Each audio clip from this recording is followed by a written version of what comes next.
Hello అండి, గోధుమ ముందు రోజు పనులు అవుతున్నాయని లాస్ట్ వీడియోలో పెట్టాను కదా. సో ఇది సెకండ్ పార్ట్ అండి. ఇంకా పనులన్నీ అయిపోయిన తర్వాత తినేసిన తర్వాత చక్కగా వినాయకుడి పూజకు కావాల్సిన పీటకి రోలు రోకళ్ళకి అన్నీ కూడా శుభ్రంగా కడుక్కొని పసుపు రాసి బొట్టులు అయితే పెట్టేసుకుంటున్నామండి. ఎందుకు అంటే తెల్లారి పొద్దున్న హడావిడి అయిపోతుంది. ఎప్పుడో 10 గంటలకు ముహూర్తం అయినా హడావిడి ఎందుకు అని మీరు అడగచ్చు. నేను అదే మళ్ళీ నెక్స్ట్ వీడియోలో చూపిస్తానండి. మా మామయ్య గారు ఎవరో స్వీట్ ఇచ్చారంట, తెచ్చి నాకు తినిపించేశారు. స్వీట్ అయితే నెయ్యితో చేసిందండి, చాలా బాగుంది. ఇంతకీ మర్చిపోయానండి, మేమందరం రాసేస్తున్నాం. మా ఇంటి పెద్ద ముత్తైదు ఉందండి బాబు, మర్చిపోయాము ఈ క్యాండిడేట్ని.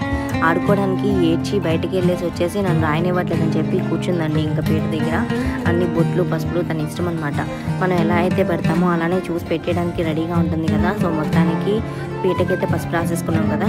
ఇంకా తర్వాత ఏంటి అంటే ఈ పీట పెట్టుకునేది తులసి కోట దగ్గర అండి.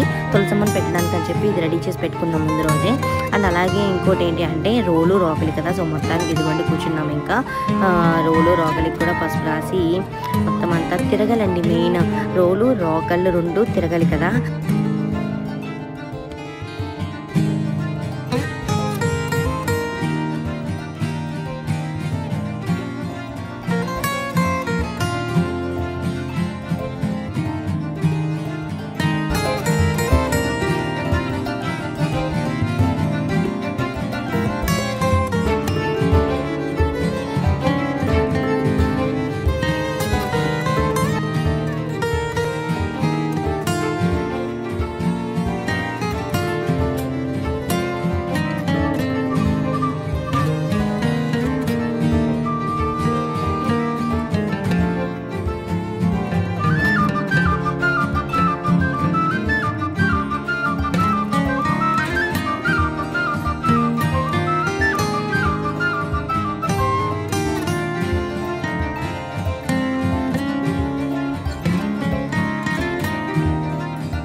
మనం ఏదైనా పని చేసేటప్పుడు ఆ పనికి సంబంధించిన విషయాలన్నీ మనకి ఫస్ట్లోనే గుర్తురావండి.